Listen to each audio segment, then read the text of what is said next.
Bonsoir madame, bonsoir messieurs, jeunes gens, bonsoir. Et un bonsoir en particulier à tous ceux du groupe de l'heure de solution. Je rends grâce aux mototaximens qui font du bon travail quand nous sommes coincés. Et grâce à un d'eux, je suis là ce soir. C'est pour 60 minutes dans le cadre de ce programme l'heure de solution. 30 minutes pour répondre au courrier du jour, 15 minutes pour la rubrique « Oh Dieu, fixe-moi » et les 15 dernières minutes pour la CIMAC, la Convention internationale du mariage chrétien. Ce programme est sous la couverture du sang de Jésus et c'est le Saint-Esprit qui nous conduit. Courrier du jour. Apôtre, bonjour. Au moment où je vous écris, je suis confuse parce que la prophétesse de notre groupe de prière a reçu la révélation de mon mariage avec un chrétien que je connais. Mais après 6 mois de jeûne et de prière, c'est un autre de 2 ans, mon cadet, qui a demandé ma main et il me presse de lui donner une réponse. Apôtre, il est même jeune dans la foi et s'est dit prêt à adopter ma fille si je le veux. Il m'a déjà fait 2 transferts d'argent dans mon téléphone, mais je n'ai pas retiré. Celui pour qui je priais est mon aîné de 7 ans, divorcé et père de 2 enfants. Apôtre, papa apôtre, priez pour moi, je ne veux pas me tromper. Je bénis le Seigneur pour ce qu'il fait dans nos vies par votre ministère, qu'il se souvienne de vous. Bien, par expérience, je dirais qu'il est difficile de prier pour des gens qui sont fait une fixation. C'est très, très, très difficile. Parce que dans le courrier de notre ami, elle dit que le chrétien dont il s'agissait, c'est-à-dire le père de 2 enfants divorcés, est un homme qu'elle connaît. Alors, elle ne nous dit pas dans quel contexte la prophétesse lui a donné ce message. Peut-être aller voir la prophétesse pour chercher une confirmation. Il faut faire très très attention parce que on accuse facilement les serviteurs de Dieu, mais on ne cherche pas à savoir dans quel cadre, dans quel contexte, sous quelle pression. Sous quelle pression ils rendent ministère. Je pense là à un livre, la Bible, le livre de Jérémie. Jérémie chapitre 29. Ah oui, parce que quand quelqu'un vient vous dire, vraiment Dieu m'a montré plusieurs fois que c'est elle connaît la personne. Parfois elle fait tout pour amener la personne dans le groupe. Pourquoi? Parce qu'elle veut la confirmation. Et avec une telle femme, ou alors cette amie, elle a un enfant. Et elle voit que le monsieur a 2 enfants et il est divorcé.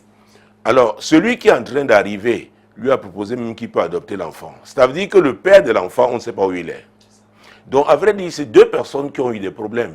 L'homme divorcé et elle aussi qui est là. Et donc, humainement, les pensées humaines, elle peut se dire, bon, ça peut aller. Ça peut aller.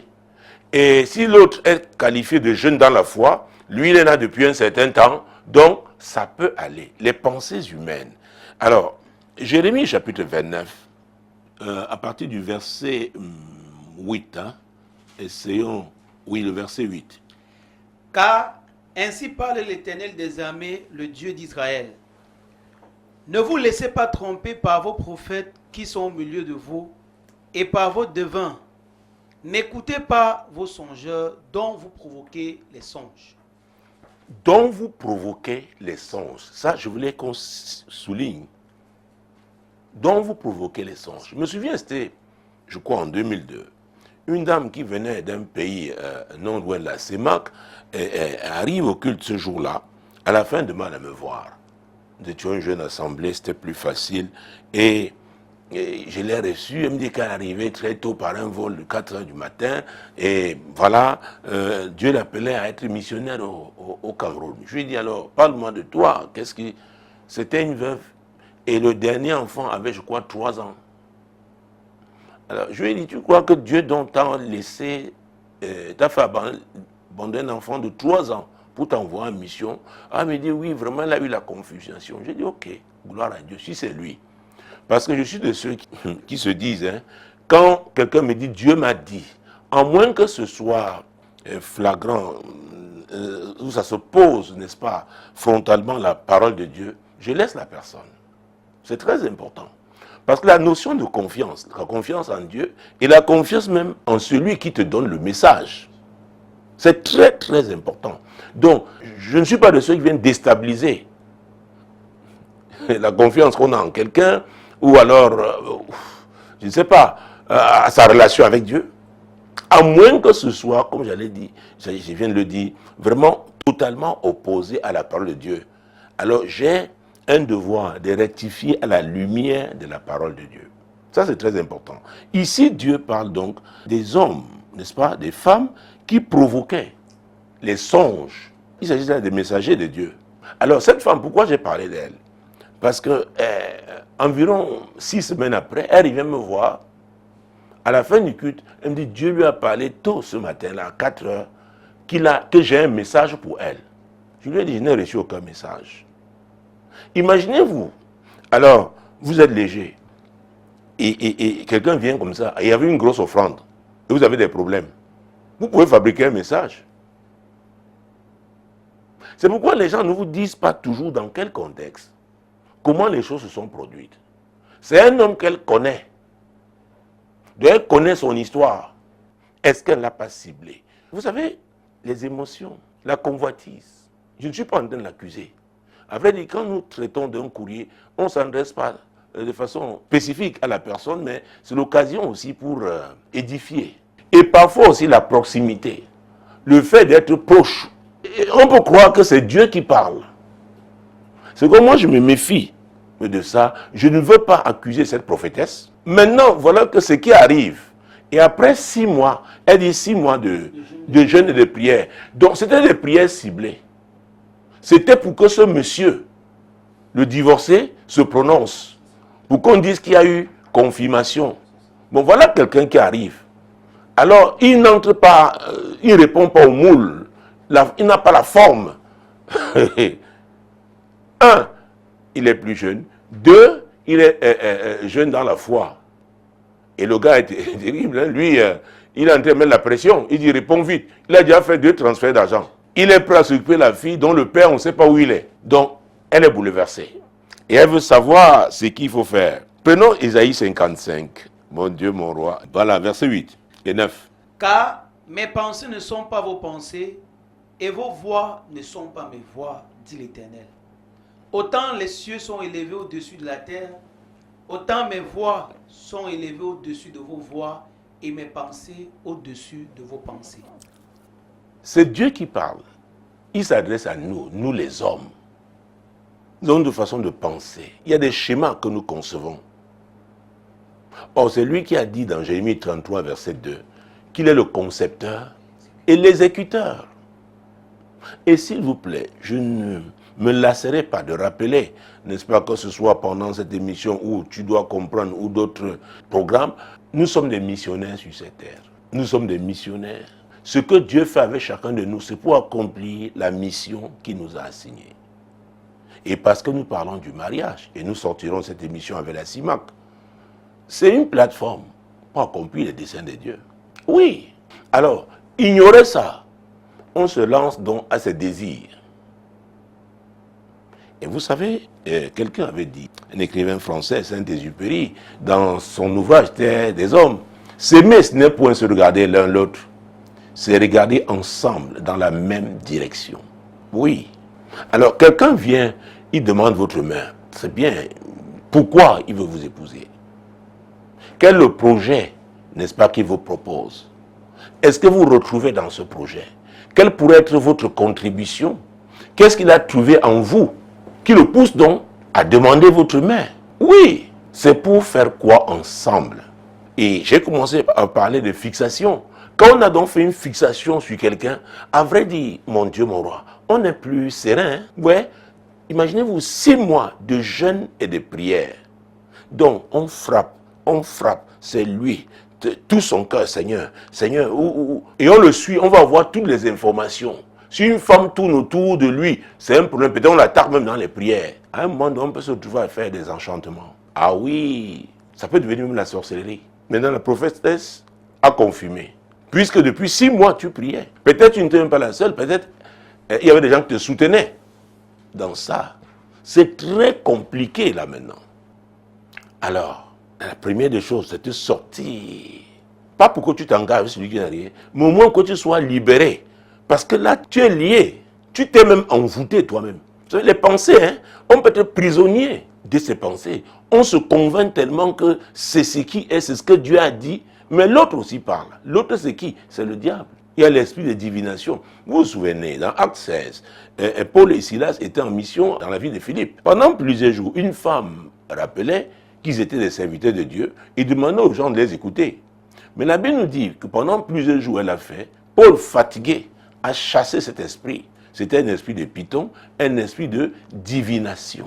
Ah! Donc, pas parce qu'on vous dit quelque chose, déjà, que vous savez même, que vous allez croire que c'est de Dieu. Les esprits familiers, oh, sont très subtils. Et ils savent piéger les gens. L'esprit familier qui suit, sait que tu as ce projet, c'est que tu veux épouser cet homme, il le sait. Et si le jeune homme, celui qui est arrivé là est de Dieu, il va le combattre. Il est jeune dans la foi. Ça veut dire quoi? Oui. Vous savez, c'est l'apôtre Paul, dans Romains chapitre 12, verset 2. Parce que Jésus lui avait dit, certains premiers seront les derniers. Alors, les gens qui disent qu'ils sont très anciens dans la foi, et parfois on ne voit pas les fruits, posent problème. Parce que si on est vraiment ancien dans la foi, une chose doit pouvoir marquer la vie chrétienne de la personne, c'est le discernement. Et notamment le discernement des esprits. Le discernement le plus grand don. Romains chapitre 12, verset 2. Ne vous conformez pas au siècle présent, mais soyez transformés par le renouvellement de l'intelligence, afin que vous discerniez quelle est la volonté de Dieu, ce qui est bon, agréable et parfait. Ah! Il y a des gens qui arrivent, sont jeunes dans la foi. En fait, même, c'est parce que tu appelles jeune. C'est combien de jours? C'est combien de semaines? C'est combien de mois? On m'a raconté l'histoire de l'épouse de quelqu'un qui disait que quelle est sa mère spirituelle. Parce qu'elle estimait que c'est elle qui l'avait amenée dans la foi. Donc, tout ce qu'elle ne confirme pas dans la vie de son mari n'est pas de Dieu. Vous voyez ça? Que c'est elle qui l'avait amenée dans la foi. Donc, elle est sa mère spirituelle. Alors, le genre de femme là, tu peux aller vers elle, dire que non, Dieu a dit que tu me touches pas aujourd'hui. Oh, oh, vous savez, j'ai rencontré des choses incroyables dans la foi. Vous écoutez quelqu'un, au bout de 30 minutes, vous commencez par, c'est par quel angle, par quel bout, que non, c'est Dieu qui confirme quand je dois avoir des rapports sexuels avec mon mari. Pardon? Non, non, parce que je suis une consacrée. Aïe! Alors que l'apôtre Paul a dit, on connaît ce passage de 1 Corinthiens 7, le corps de l'homme appartient à la femme, le corps de la femme appartient à l'homme. Et qu'on ne se prive pas pendant longtemps. Et on doit le faire en accord pendant un certain temps. Pour qu'on ne soit pas tenté après. Vous voyez, vous rencontrez des gens totalement déséquilibrés. Pourquoi? Le fondement, n'est-ce pas, de leur marche avec Christ n'est pas sur la parole de Dieu. Alors Jésus dit certains premiers seront les derniers. Et certains derniers les premiers. Quelqu'un peut arriver en très peu de temps. Il médite, il ne lit pas seulement, il médite cette parole. Et il laisse l'Esprit de Dieu, qui est le plus grand enseignant, opérer. Il va confondre des gens qui sont là depuis pas mal de temps, mais qui ne sont pas solides dans la foi. Et nous sommes entrés dans cette saison où de plus en plus, vous trouverez des gens qui, mon Dieu, mon roi, se dit, mais tiens, donc ça existait. La parole de Dieu là était comme ça. Le Seigneur parle. Et vous verrez, ils feront de très grands progrès. L'apôtre Paul est arrivé après les autres, mais il allait très loin. Il est jeune dans la foi. Ça veut aussi dire que c'est difficile de se soumettre à lui. Alors, notre ami, c'est compliqué, hein? Ce n'est pas à toi directement que je m'adresse. Hein? Je profite vraiment pour passer un message. C'est ce que nous faisons depuis 23 ans. Donc, tu dois t'arrêter. J'aime dire que tu t'es envoûté. Tu étais tellement fixé, tu es prisonnière de ce que tu as toujours pensé, que c'est cet homme-là. Et tu dis la prophétesse, à la suite de la révélation, elle est entrée en jeûne et en prière. Il n'est pas exclu qu'elle ne soit même pas avec tout le groupe là même. Alors, où est le pasteur? Qui est le berger de cette assemblée? Parce que parfois aussi des groupes comme ça qui sont isolés dans des quartiers. Et quand vous voyez celle même qui reçoit les messages, sa vie n'est pas un témoignage. Excusez-moi, je respecte les messages, mais j'ai dit cette parole doit porter des fruits dans la vie de ceux qui la reçoivent. C'est très important. Où est le berger? Bon, elle peut-être, est-ce qu'elle appartient à une assemblée et que peut-être elle est seulement pour les prières là-bas, parce que ça arrive aussi aujourd'hui. On dit, oh, la femme là, elle parle, elle voit, hein, elle voit. Parce que les gens étaient habitués au monde, avec les voyants du monde. Maintenant, ils veulent certains voyants dans la foi. Je n'ai rien avec ça. Mais que Christ ait la première place dans la vie de la personne. Et maintenant, ce qu'on vous apporte comme révélation, c'est la lumière de Christ, de sa parole dans votre vie, que vous allez apprécier. C'est de cela qu'il s'agit. Mais si seulement vous croyez que votre vie chrétienne, c'est message sur message, message sur message, et on peut se retrouver dans la confusion, comme dans son cas. Parce que ce qu'elle attendait, ce n'est pas ce qui est arrivé. Maintenant, elle se pose des questions. Et la question qu'elle pose là même, elle se demande, mais est-ce que ce n'est pas son opportunité? Ah oui, même si elle n'a pas dit. Oui, c'est ça. Est-ce que ce n'est pas encore son opportunité? Est-ce qu'elle doit louper son opportunité? Encore qu'elle ne nous a pas donné son âge. Pas du tout. Ah ah. Non, moi je pense que notre ami doit s'arrêter et vraiment laisser Dieu faire. Parce que le jeune homme qui lui demande la main et qui déjà lui a 2 envois, elle dit qu'elle n'a pas touché. Elle n'a pas touché. Elle n'a pas encore touché. Et qui sait, ce serait même simple. Dis oui à un homme, il y a une période qui précède le mariage, qui est la période des fiançailles. C'est une période aussi qui permet que les gens se rapprochent, les gens puissent prier ensemble et voir vraiment si vraiment ça vient de Dieu. Parce que vous savez, c'est comme une balance. Si vous mettez un poids de 100 grammes, hein, ou alors 1000 grammes là, et vous mettez 500, 1000 va peser plus.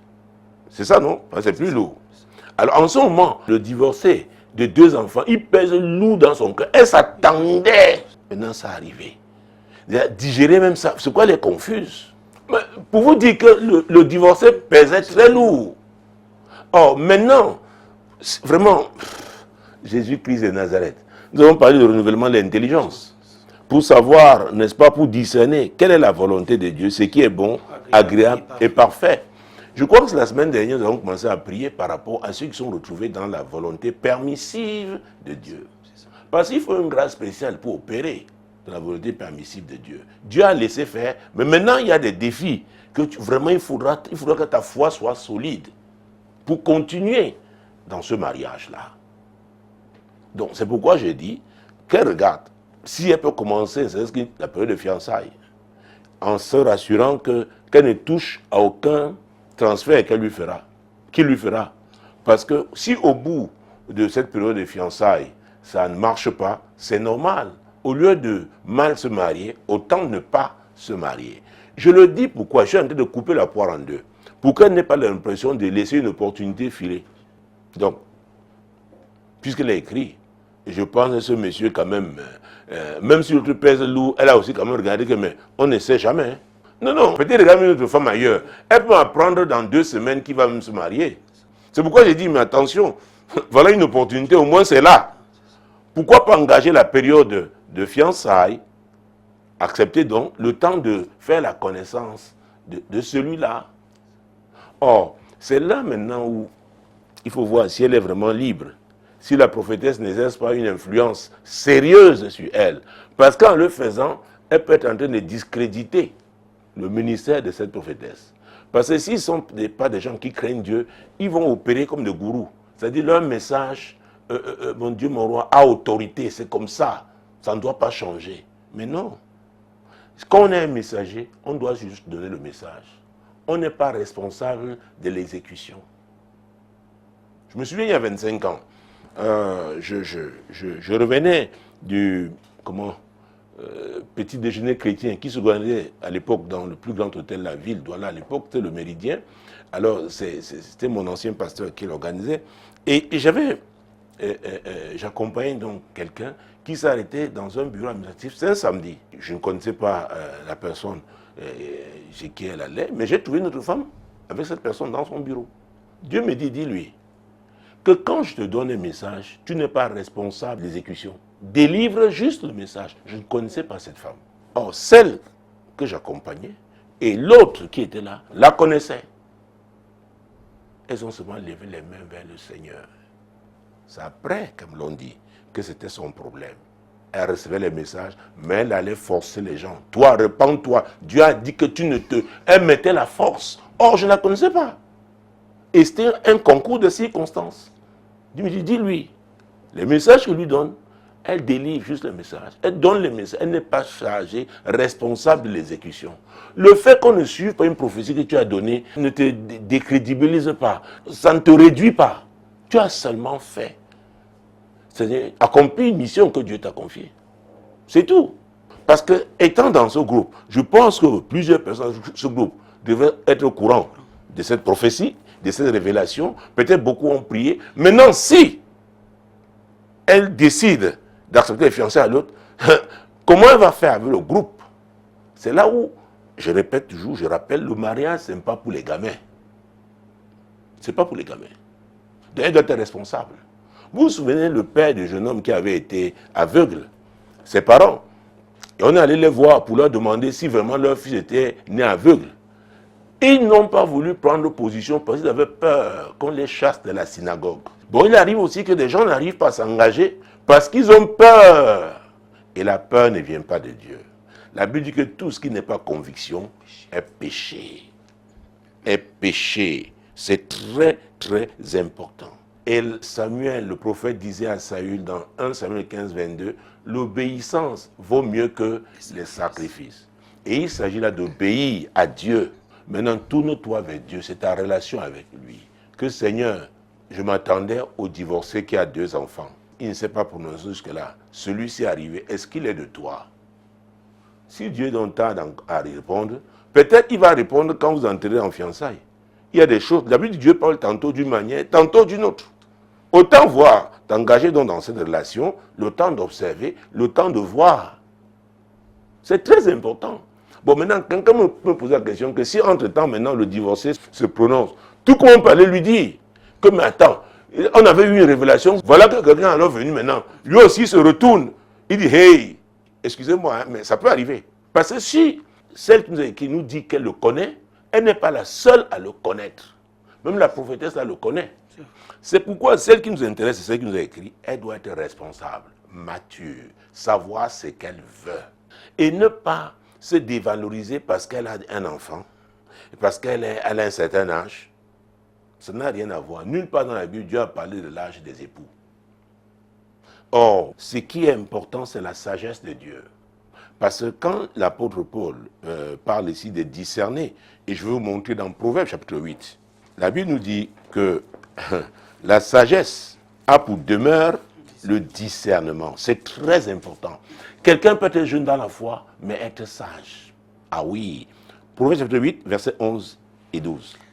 Car la sagesse vaut mieux que les perles, elle a plus de valeur que tous les objets de prix. Moi, la sagesse, j'ai pour demeure le discernement et je possède la science de la réflexion. Voilà. La sagesse a pour demeure le discernement. Et on trouve la sagesse où? C'est dans la parole de Dieu. Quelle est ta relation avec Dieu? Peut-être il a fallu une situation comme ça pour que tu sois ébranlé, que tu sois secoué, confuse, pour que tu aies rencontré maintenant Dieu sans aucune révélation. Parce que les prières, les jeûnes et prières là étaient bien orientés. On attendait un résultat précis. Mais n'oublie pas, Nombre 23, verset 19, Dieu n'est pas un homme pour mentir, ni un fils d'homme pour se répandre. Ce qu'il a dit, il va le faire, hein. Il va l'exécuter, ça c'est sûr, cher ami. Maintenant, c'est ta relation avec Dieu. Va, oublie le groupe là. Peut-être tu n'avais jamais pris un temps personnel avec Dieu. Tu le faisais dans le cadre du groupe. Maintenant, l'occasion t'est donnée d'aller rencontrer Dieu personnellement. Personnellement. Et si tu penses que tu peux ouvrir cette période de fiançailles, ça ne dépend que de toi. Et ce serait une période qui va te permettre peut-être de te rapprocher de ce jeune homme et mieux le connaître. Le potentiel n'est pas ce qu'on voit. Hein. Ah oui, peut-être en te rapprochant, tu vas découvrir que mon Dieu, c'est l'homme qu'il te faut. Alors, je voudrais, chers amis, notamment vous du groupe de leur solution, prier pour cette femme et prier pour tous ceux qui sont dans cette situation. Ils ont reçu des révélations, ont reçu des messages. Aujourd'hui, ce n'est pas ce qu'ils attendaient qui arrive et ils sont perturbés. Prions, mon Dieu, mon roi, pour que l'Esprit de Dieu leur révèle Jésus. C'est lui qui a payé le prix à la croix du Calvaire et c'est lui que nous devons suivre. Merci pour les messages, mais le plus important, et n'oubliez pas, Ecclésiaste 7, verset 8 à sa partie A, la Bible nous dit que mieux vaut la fin d'une chose que son commencement. Tout ce que vous pourrez réaliser, faire, si à la fin, Jésus n'est pas là, vous êtes perdant, vous avez perdu. Donc prions.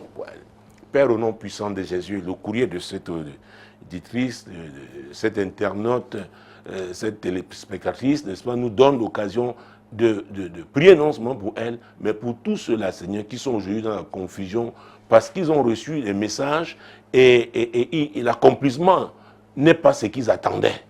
Seigneur, il s'agit de toi. Nous prions afin que ces personnes se tournent véritablement vers toi pour avoir une relation personnelle avec toi, Seigneur, et t'écouter.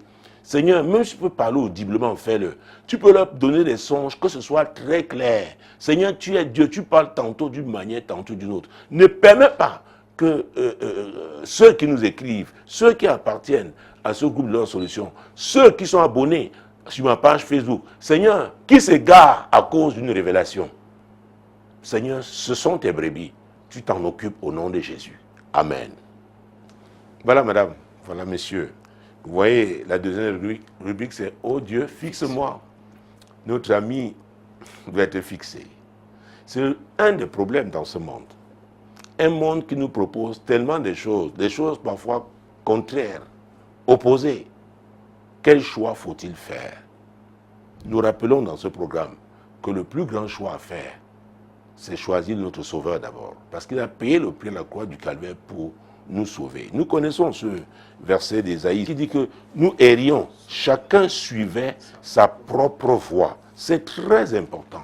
Chacun suivait sa propre voie. Il y en a qui allaient trouver leur voie chez les marabouts, chez les divins. Il y en a qui c'était la voie de leur religion. Il y en a c'était la voie de leur coutume et tradition ancestrale. Mais mon Dieu, mon roi, depuis que Jésus est allé, il a payé le prix à la croix du Calvaire. Mon Dieu, mon roi, Ésaïe 53, verset 6, partie A. Nous étions tous errants comme des brebis, chacun suivait sa propre voie. Ah oui, c'est la première partie. Ouais, nous étions tous errants, comme des brebis. Chacun suivait sa propre voie. Mon Dieu, mon roi. Et la suite? Et l'Éternel a fait retomber sur lui l'iniquité de nous tous. Pourquoi l'Éternel l'a fait? C'est pour qu'il paye le prix, pour que maintenant, par lui, nous soyons orientés. Nous ayons la bonne direction. Nous nous reconnections, n'est-ce pas, à la direction divine pour notre vie. C'est très important. Encore une fois, merci pour les messagers de Dieu dans le corps de Christ, les prophétesses, les prophètes. Mais je vous dis encore, la relation avec Dieu doit être intime. C'est très important. Encore que Dieu peut te donner un message qui est pour une saison. On n'a pas le temps de parler de ça. Dieu peut donner un message qui dépend aussi de l'obéissance de l'autre et que l'autre n'obéisse pas. Dieu peut vous donner un message qui, vous-même, vous devez, il y a des conditions à remplir pour l'accomplissement. Beaucoup reçoivent ce même message et ils courent avec le message. Ils ne s'arrêtent pas, ils ne s'asseyent pas pour se demander, tiens, qu'est-ce que je dois faire par rapport à l'accomplissement de ce message? C'est très important. Par exemple, hier, Dieu nous parlait de l'évangélisation. Il y a des gens, Dieu peut te dire, je te bénirai. Maintenant, il vient pour te dire, va à l'évangélisation. Le cas d'une jeune femme, médecin qui est en train de voyager, n'est-ce pas, sur l'Europe en ce moment. Elle était là, elle attendait la procédure de regroupement familial. C'est son mari qui lui a dit, mais pourquoi tu traînes comme ça? Va à l'évangélisation, sois utile à Dieu. Elle a eu une expérience extraordinaire de ces moments-là. Ils sont des moments qui sont prémonitoires par rapport à ce que Dieu veut faire. Donc c'est très important. Parfois les gens n'écoutent même pas tout, y compris ceux qui reçoivent même le message. Toute la portée du message, ils délivrent partiellement le message. Oui. Donc il faut faire très, très attention. Et comme je parlais encore de message, la notion de confiance, je crois que j'ai parlé de ça dans le premier courrier. Vous avez confiance à cette personne? Si vous avez confiance, ok. La femme sunamite, elle avait refusé de suivre le Géasi, le serviteur d'Élisée. Quand Élisée lui a donné le bâton, elle a dit non, si Élisée lui-même ne bouge pas, je ne bouge pas aussi. Elle n'a pas confiance au serviteur d'Élisée. Donc, oh Dieu, fixe-moi. Quelle est la direction? Est-ce que ce que tu m'as dit là vient de toi? Ouvrons Juge chapitre 13. Juge chapitre 13, mon Dieu, mon roi. C'est l'histoire de la naissance d'un grand homme en Isaïe à l'époque qui devait être juge. Et sa mère était stérile. Je veux parler de Madame Manoah. Et donc, elle a reçu la visite d'un ange. Ah, mon Dieu, mon roi, Jésus-Christ de Nazareth. Verset 2 suivant. Il y avait un homme de Tsoréa, de la famille des Danites, et qui s'appelait Manoah. Sa femme était stérile et n'enfantait pas. Un ange de l'Éternel apparut à la femme et lui dit, voici, tu es stérile et tu n'as point enfanté. Tu deviendras enceinte et tu enfanteras un fils. Maintenant, prends bien garde, ne bois ni vin, ni liqueur forte, et ne mange rien d'impur, car tu vas devenir enceinte et tu enfanteras un fils. Le rasoir ne passera point sur sa tête, parce que cet enfant sera consacré à Dieu dès le ventre de sa mère, et ce sera lui qui commencera à délivrer Israël de la main des Philistins. Alors voilà un message clair, avec les conditions. Madame Manoah devait remplir ces conditions. Et l'enfant, une fois né, le rasoir ne devait pas toucher sa tête. Elle avait un mari. Verset 6. La femme alla dire à son mari, un homme de Dieu est venu vers moi, et il avait l'aspect d'un ange de Dieu, un aspect redoutable. Je ne lui ai pas demandé d'où il était, et il ne m'a pas fait connaître son nom. Mais il m'a dit, tu vas devenir enceinte. Très bien. Elle va rappeler tout. Prenons le verset 8 pour voir la réaction de Manoah à son mari. Manoah fit cette prière à l'Éternel. Ah Seigneur, que l'homme de Dieu que tu as envoyé vienne encore vers nous et qu'il nous enseigne ce que nous devons faire pour l'enfant qui naît. Manoah voulait être fixé. Il voulait être fixé. Sa femme lui a raconté ce qu'elle a eu. L'ange qui lui a rendu visite. Mais il voulait être fixé. Donc, la prière nous permet d'être fixés. La méditation de la parole de Dieu nous permet d'être fixés. Et les connexions, les relations que nous avons. C'est pourquoi l'apôtre Paul disait dans 1 Corinthiens 15, 33 que les mauvaises compagnies corrompent les bonnes mœurs. Écoutez-moi, si vous avez de vrais amis dans la foi, des amis que vous respectez, vous n'allez pas jouer. Parce que Dieu va les utiliser puissamment au moment où vous voulez déraper. Nous parlions de discernement tout à l'heure. C'est important de discerner quels sont les amis. Et ils ne sont pas nombreux. Ils ne sont pas nombreux. Donc, ce sont des bénédictions que Dieu nous donne en termes de relations. Alors, verset 9. Dieu exauça la prière de Manoah et l'ange de Dieu vint encore vers la femme. Elle était assise dans un champ et Manoah, son mari, n'était pas avec elle. Elle courut promptement donner cette nouvelle à son mari et lui dit, « Voici l'homme qui était venu l'autre jour vers moi m'est apparu. » Alors, pourquoi nous avons lu ce verset?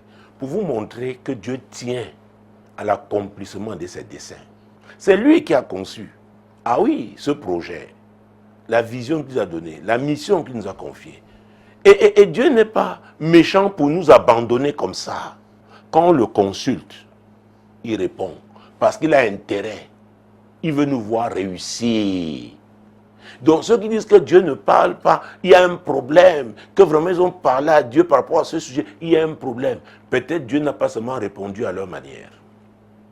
Ah oui, nous venons de traiter d'un courrier où j'ai parlé de la fixation, où j'ai parlé de comment notre ami était concentré, priait par rapport à la révélation. Elle ne priait pas pour que Dieu lui donne un mari. Elle avait déjà le mari. Elle priait pour que cet homme demande sa main. C'est différent. Donc elle avait avalé le message, la prophétie elle attendait seulement l'exécution. Jeûne et prière. Ça veut dire jeûner et prier pendant 6 mois. Et le gars ne bouge pas. Alors, et je vais vous dire, c'est pourquoi c'est important de prier en langue. Alors, si elle a prié en langue, elle ne sait pas ce qui s'est passé. Peut-être quand elle priait en langue, elle disait, oh, de l'Esprit de Dieu, oh, le jeune homme là, Seigneur, amène-le, amène-le, amène-le. Et le jeune homme s'est présenté. Ça a été la réponse à une prière, comme c'était en langue. Elle n'a pas su. Et le gars, il a déjà fait 2 transferts. Mon Dieu, par ces temps-ci, ce n'est pas donné. Hein? Mon Dieu, mon roi. Donc, toi et ta prophétesse, bon. Mon Dieu, mon roi. Jésus-Christ de Nazareth. Donc, Manoah a prié et Dieu a répondu. Pour dire quoi? Dieu veut que chacun de nous soit fixé. Et être fixé, être établi, c'est par rapport à son plan, à sa volonté. Ce n'est pas quelque chose de très compliqué. C'est notre cœur. Parfois, ce cœur remplit d'autres choses. Maintenant, on fait semblant, Seigneur. Bon, seule ta volonté, hein. C'est ce que tu me dis là. Mais quand vient, maintenant Dieu dit, Seigneur, vraiment, vraiment c'est dur, hein, ce que tu dis là. Ah! Étais-tu sincère? Nous parlons en semaine depuis quelque temps de l'amour de la vérité. C'est pourquoi je vous conseille de prier en langue. Ah oui, parce que l'Esprit de Dieu, quand il amène ton esprit à prier, tu n'es pas au contrôle. Parce que Dieu, c'est lui qui connaît chacun. Jacob a travaillé 14 ans pour Rachel. Mais Rachel, en quittant ses parents, a pris l'idole de son père. Donc Dieu connaît sa volonté parfaite. Et croyez-moi, la volonté parfaite de Dieu s'oppose à notre chair. C'est quand cette chair assujettie qu'on accepte la volonté de Dieu, sans murmurer. Parce que nous sommes des hommes. Chacun de nous a ses projets. Oh, regarde, prenons Jésus, Jésus lui-même. Matthieu 16, il a réprimandé quelqu'un qui devait jouer un rôle très important dans son équipe. Matthieu 16, verset 21 suivant. Dès lors, Jésus commença à faire connaître à ses disciples qu'il fallait qu'il allât à Jérusalem, qu'il souffrit beaucoup de la part des anciens, des principaux sacrificateurs et des scribes, qu'il fut mis à mort et qu'il ressuscita le 3e jour. Pierre, l'ayant pris à part, s'est mis à le reprendre et dit, « À Dieu ne plaise, Seigneur, cela ne t'arrivera pas. » Mais Jésus, se retournant, dit à Pierre, « Arrière de moi, Satan, tu mets en scandale, car tes pensées ne sont pas les pensées de Dieu, mais celles des hommes. » Mais celles des hommes, les hommes qui ne sont pas soumis à Dieu, leurs pensées sont influencées par qui? Par le diable. Il a quand même pas dit Satan. Donc c'est Satan qui avait influencé Pierre. C'est Satan qui avait influencé Pierre. Oh Dieu, fixe-moi. C'est Jésus. Ça commence avec lui. Jésus est le chemin, la vérité et la vie. Qui a dit, vous connaîtrez la vérité et la vérité va vous affranchir. Vous affranchir de quoi? Vous libérer des voies humaines qui vous tiennent. Que chacun fasse la volonté de Dieu. C'est très important. En tant qu'être humain, notre chair est attachée à beaucoup de choses qui sont contraires à la volonté de Dieu. Donc il y a un combat que nous menons. Et c'est pourquoi l'apôtre Paul a dit, n'est-ce pas, que ceux qui sont en Christ ont fait quoi? Ont crucifié la chair et ses passions. C'est une décision. Ce n'est pas une prière. Personne ne va prier pour que ce soit fait. C'est vous-même qui décidez. Donc vous méditez cette parole, vous la laissez prendre le dessus pour que Jésus prévale. Et si je pouvais dire quelque chose, revenons à Juge 13, parce que je voulais donner aussi un élément important, n'est-ce pas? Quand on prie, on va être fixé, on va avoir la volonté de Dieu. Il y a un élément aussi qui est important, que je voulais souligner là, mon Dieu, mon roi. Verset 15, et suivant. Manoah dit à l'ange de l'Éternel, « Permets-nous de te retenir et de t'apprêter un chevau. » L'ange de l'Éternel répondit à Manoah, « Quand tu me retiendrais, je ne mangerai pas de ton mets, mais si tu veux faire un holocauste, tu l'offriras à l'Éternel. » Manoah ne savait pas que ce fut un ange de l'Éternel. Oui. Et Manoah dit à l'ange de l'Éternel, « Quel est ton nom, afin que nous te rendions gloire quand la parole s'accomplira. » L'ange de l'Éternel lui répondit, « Pourquoi demandes-tu mon nom? Il est merveilleux. » Manoah prit le chevreau et l'offrande et fit un sacrifice à l'Éternel sur le rocher. il s'opéra un prodige pendant que Manoach et sa femme regardaient. Comme la flamme montait de dessus l'autel vers le ciel, l'ange de l'Éternel monta dans la flamme de l'autel. À cette vue, Manoach et sa femme tombèrent la face contre terre. L'ange de l'Éternel n'apparut plus à Manoach et à sa femme. Alors, Pourquoi Manoach- j'ai pris ce passage? Pour montrer aussi que le sacrifice, l'offrande sacrificielle est un moyen aussi puissant. Quand vous craignez Dieu, vous ne savez pas exactement, faites un sacrifice, faites une offrande sacrificielle à un autel, quand on dit autel, A-U-T-E-L, à un homme de Dieu, vous avez confiance au ministère. Vous savez qu'il est vrai. Tu dis, Seigneur, si c'est toi, comme je fais cette offrande sacrificielle, vous parlez à cette offrande. Je veux avoir la bonne orientation. Dieu, vous voyez, l'ange pouvait manger. Il a dit non, non, ce n'est pas pour manger. Mais puisque vous voulez être fixé, offrez à Dieu. Et l'ange est monté par cette flamme. Et quand vous lisez Genèse chapitre 8, et ça c'est très important, oh mon Dieu, parce qu'il est très important, c'est le cas de Noé. Noé bâtit un autel à l'Éternel, il prit de toutes les bêtes pures et de tous les oiseaux purs. Il offrit des holocaustes sur l'autel. L'Éternel sentit une odeur agréable et l'Éternel dit en son cœur, je ne maudirai plus la terre à cause de l'homme parce que les pensées du cœur de l'homme sont mauvaises dès sa jeunesse et je ne frapperai plus tout ce qui est vivant comme je l'ai fait. Tant que la terre subsistera, les semailles et la moisson, le froid et la chaleur, l'été et l'hiver, le jour et la nuit ne cesseront point. Ça c'était un décret, mais c'était à la suite d'un sacrifice. Bon, nous sommes dans l'Ancien Testament, on offrait encore les animaux. Mais depuis que Jésus est allé à la croix, on n'offre plus. Donc vous prenez une somme d'argent qui est vraiment sacrificielle pour vous, offrez à Dieu par rapport à cette situation. Si vous êtes encore en train d'hésiter, c'est par là que je voulais, n'est-ce pas, sortir. Je vais prier pour tous ceux qui veulent être fixés dans une direction comme dans une autre. Que l'Éternel les fixe. Prions, nous, du groupe Leur Solution. Seigneur, tu connais tout cela. Ils ont des décisions importantes à prendre. Seigneur, mon Dieu, oh Seigneur, ils veulent être établis. Seigneur, nous avons parlé de ta part. Nous intercédons afin que tu leur communiques ta volonté parfaite au nom puissant de Jésus. Pour ceux qui feront des offrandes sacrificielles, Seigneur, qu'ils le fassent en demandant ta volonté parfaite au nom de Jésus. Parce que tu réponds toujours aux offrandes qui te sont agréables au nom de Jésus. Amen. Bienvenue, mesdames, messieurs, à la CIMAC, la Convention internationale du mariage chrétien. Vous voyez que nous avons insisté sur la volonté parfaite de Dieu. Et j'ai l'habitude de rappeler que la bonne façon d'échouer, c'est se marier en dehors de la volonté de Dieu. On va échouer. Mais nous avons insisté sur la miséricorde de Dieu qui aide les gens qui sont mariés dans sa volonté permissive. Mais ces personnes doivent s'appuyer sur la parole, doivent résister, déployer leur foi, n'est-ce pas, pour affronter les difficultés attachées à leur choix. C'est très important. C'est très important. Tout comme ceux qui se marient dans la volonté parfaite de Dieu, ça ne veut pas dire que ce sera un fleuve tranquille. Ils auront aussi des épreuves. Il faudra toujours s'appuyer sur la parole de Dieu. Mais ce qui est sûr, la grâce de Dieu est là. Ah oui, la grâce de Dieu est là. Donc nous avons trois catégories dans cette dernière partie. La première, ce sont des jeunes gens qui aspirent au mariage. Ils ne se sont jamais mariés et ils pensent qu'ils sont préparés et ils ont de quoi, ce qui leur permet de se marier, notamment avec les hommes. Vous savez, il faut payer la dot en Afrique. Donc, les femmes se disent, oui, elles peuvent tenir déjà une maison. Et parce qu'elles craignent Dieu, se soumettre. Oh mon Dieu, se soumettre.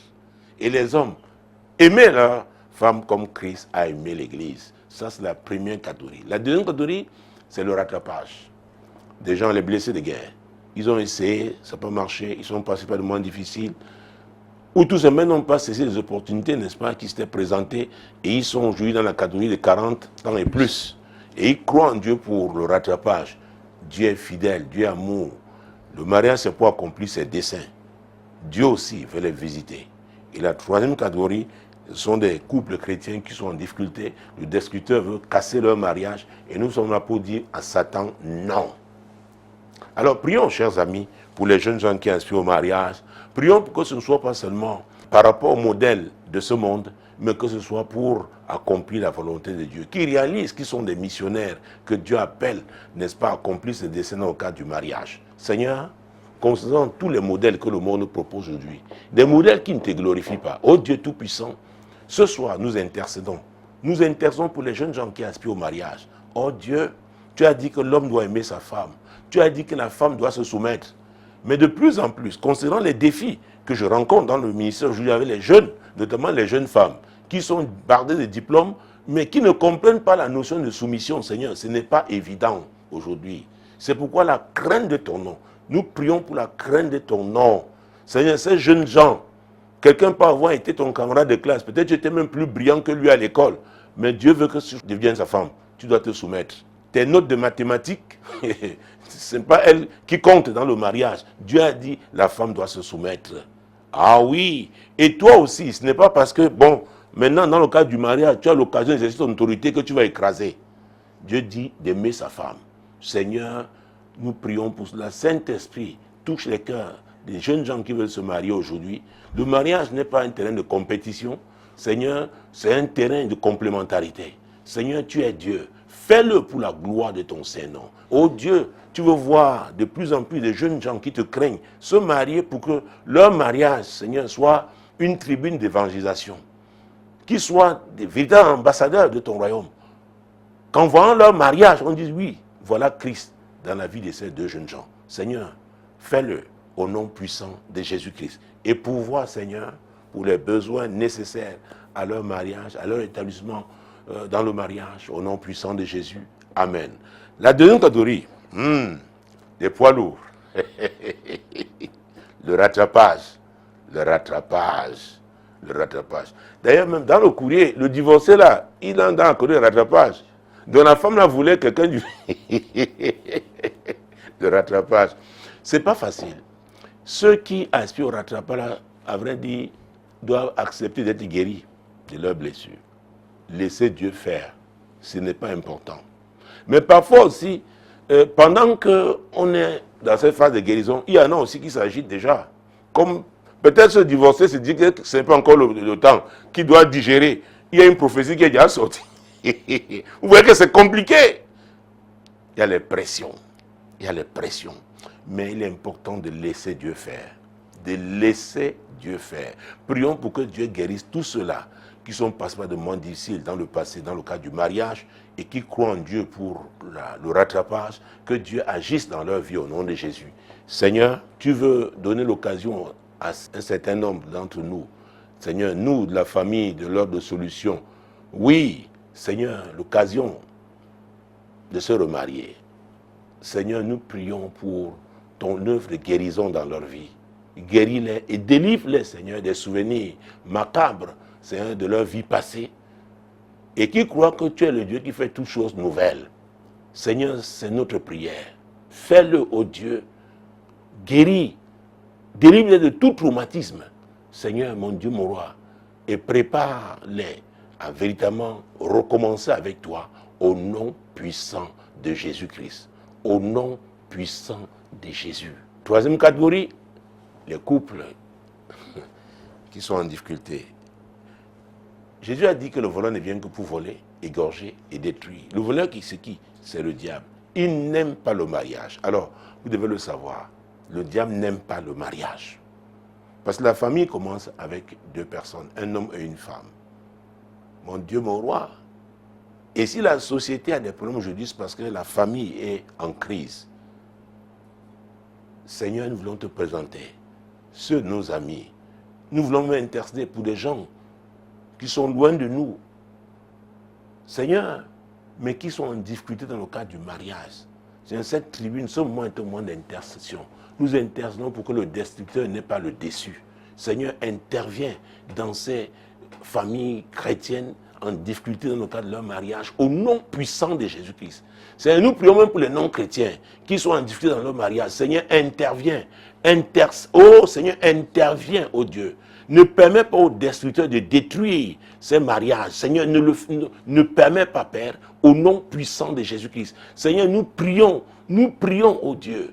Oui, tu as dit tout ce que le Père n'a pas planté sera déraciné. Seigneur, oui, cette racine de destruction ne vient pas de toi. Nous l'arrachons de ces familles au nom puissant de Jésus. Si c'est l'orgueil qui les empêche de se réconcilier, Seigneur, nous dénonçons cet orgueil.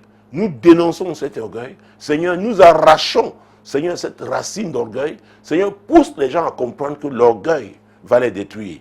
Pousse-les à comprendre, oh Dieu, au nom puissant de Jésus-Christ. Seigneur, tu es Dieu. Seigneur, tu es Dieu. Parfois, il peut s'agir des familles qui poussent certains à divorcer. Seigneur, brise l'emprise de ce type de famille sur leur fils ou sur leur fille au nom puissant de Jésus-Christ. Il y en a, peut-être sont des anciennes liaisons, oui, qui ont fait surface, maintenant pour détruire, n'est-ce pas, ceux qui sont engagés dans le cadre du mariage. Seigneur, interviens, ô Dieu, au nom puissant de Jésus-Christ. Parfois, c'est un problème de gestion financière. L'argent cause beaucoup de problèmes dans les mariages. Seigneur, tu es Dieu. Tu as dit que l'amour de l'argent est la racine de tous les maux. Seigneur, interviens et touche ces époux, qu'ils comprennent que l'argent ne peut pas les rendre heureux. Si Christ, toi, tu n'es pas là, et qui t'invite dans leur mariage, et que tu aies la première place, oui, que l'argent soit détrôné, pour que toi, tu sièges à la première place dans leur vie et dans leur mariage au nom puissant de Jésus-Christ. Oh Dieu, il y en a, il est difficile de se réconcilier parce qu'ils ont versé tout dehors. Ils ont tellement parlé qu'aujourd'hui c'est difficile. Seigneur, c'est toi qui répares. C'est toi qui répares. Tu connais comment la langue est dangereuse. Tous ceux-là qui se retrouvent aujourd'hui regrettant ce qu'ils ont dit et ne sachant plus comment affronter ceux à qui ils ont raconté beaucoup de choses. Seigneur, tu es Dieu. Interviens, Père, et ramène-les. Ramène-les, Seigneur, dans leur mariage, au nom puissant de Jésus. Et pour sortir, oh, déclarons que notre Dieu, le Dieu de miracles, le Dieu des bébés miracles, c'est le Dieu de cette émission, l'heure de solution. Il agit dans les couples chrétiens qui croient en Dieu pour un enfant au nom puissant de Jésus. Seigneur, c'est notre déclaration.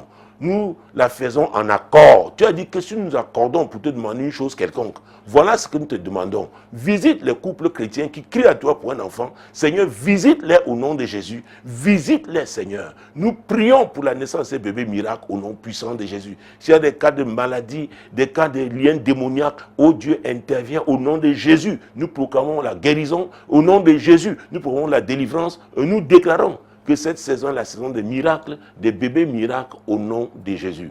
Merci madame, merci messieurs. Je veux particulièrement vous remercier parce que vous avez attendu. Et je remercie encore ce moto-taximan qui m'a aidé. Et je suis là, je suis tout joyeux. Prochain rendez-vous, lundi prochain, l'heure sera 21h. Ce sera sur ma page Facebook, Apôtre Tate Samuel. Shalom.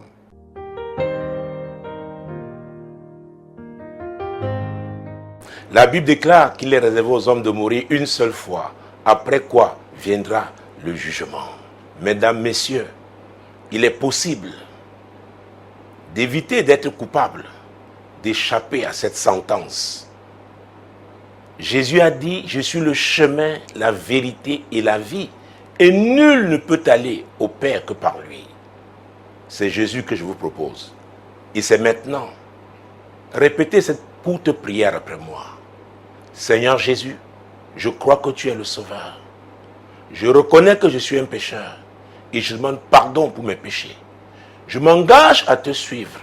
Merci Seigneur. Amen.